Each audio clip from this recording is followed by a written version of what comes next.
ఇచ్చిన మాట ప్రకారం 30,000 కోట్లు రుణమాఫీ చేయాలి. ఇక రుణమాఫీ అయిపోయింది అంటుండు. అయినా అదే 20,000 కోట్లు ఇచ్చేసినాం అంటుండు. చెప్పిందేమో 31, అంతకుముందు 40 చెప్పిర్రు, 31 అన్నారు.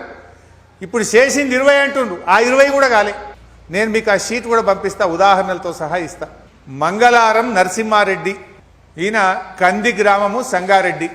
ఈయనకు 1,64,547 రూపాయలు ఉంది.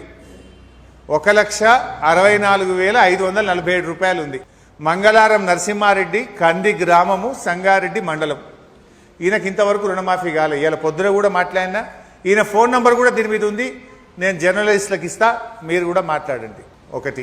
రెండవ రైతు జంగం రాజశేఖర్.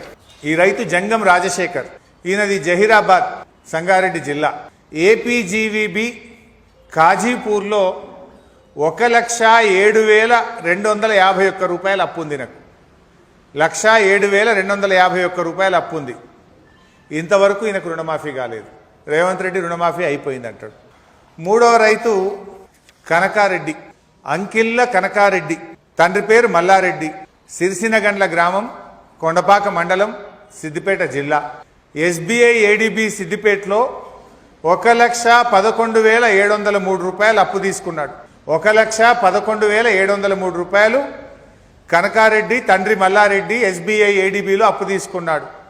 ఇంతవరకు ఈయనకు రుణమాఫీ కాలేదు.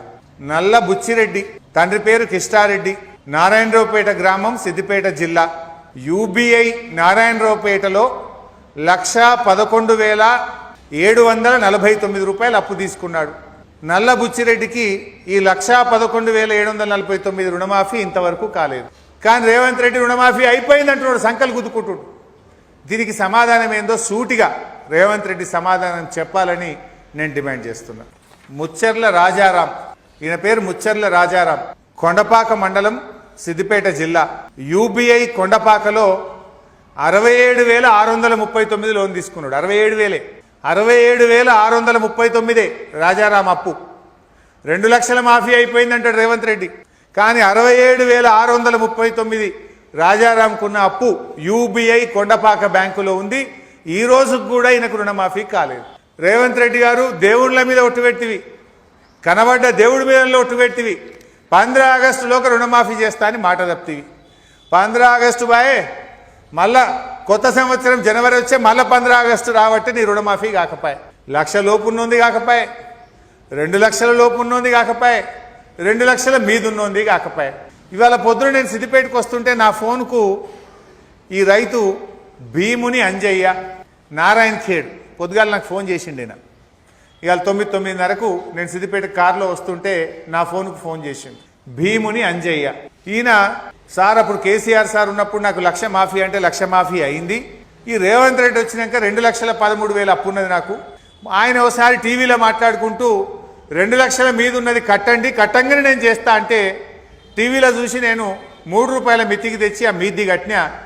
నాకు ఇప్పుడు రుణమాఫీ అయితలేదు, నేను ఏం చేయాలి సార్, ఉరిపెట్టుకుంటా అంటే వద్దురా తమ్మి, అటు చచ్చిపోవద్దు, నేను కొట్లాడతా రేవంత్ రెడ్డిని, అడుగుతా ఇయ్యాలా, నువ్వు చూడు టీవీలా అని వాడిని ధైర్యం చెప్పిన. నేను ఈ రైతు పొద్దుగాల ఫోన్ చేసి భీముని అంజయ్య, నారాయణ ఖేడ్, సార్ సావు తప్ప నాకు ఇంకా దిక్కు లేదు అని ఏడుస్తూ మాట్లాడితే, వద్దు బిడ్డ, బీఆర్ఎస్ పార్టీ కొట్లాడుతుంది, రేవంత్ రెడ్డి మెడలు వంచి అప్పు మాఫీ చేపిస్తా, దయచేసి ఆత్మహత్య చేసుకోవద్దు అని చెప్పి రైతుకు ధైర్యం చెప్పాల్సిన పరిస్థితి వచ్చింది.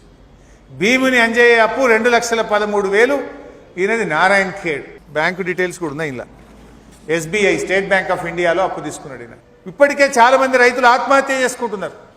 రేవంత్ రెడ్డి గారు బుకాయించుడు మానండి, దయచేసి రైతులందరికీ చెప్పిన మాట ప్రకారంగా 31,000 కోట్ల రూపాయల రుణమాఫీని అమలు చేయాలని చెప్పి బీఆర్ఎస్ పార్టీ తరఫున డిమాండ్ చేస్తున్నాం. నేనేదో నీలాగా తిట్ల పురాణమో చిల్లర మాటలు మాట్లాడతలేను, రైతుల వివరాలతో సహా చెప్తున్నా. ఏ రైతు ఎంత అప్పు ఉన్నది, ఏ ఊరు, ఏ బ్యాంకు, లెక్కలతో సహా చెప్తున్నా. ఇప్పుడు నేను ఇట్లా మాట్లాడగా ఆ చిల్లరగాళ్ళతో రేపు పొద్దుగాల నన్ను తిట్టిపిస్తాడు. ఆయన గుండాలను నా ఇంటి మీద దోలుతాడు రేవంత్ రెడ్డి. గుండాలను దోలి చూడో, చిల్లరగాళ్ళతో తిట్టించుడో కాదు కదా. సమాధానం ఉంటే ఈ రుణమాఫీ చెయ్యి. ఈ రుణమాఫీ ఎందుకు చేయలేదో సమాధానం చెప్పు, ఎప్పట్లోగా చేస్తావో చెప్పు. అని నేను అడుగుతా ఉన్నా. Hi, this is Swathi. Like చేయండి, షేర్ చేయండి, కమెంట్ చేయండి అండ్ సబ్స్క్రైబ్ చేయండి GRTV. Hi, this is Monica. Please like, share and subscribe GRTV.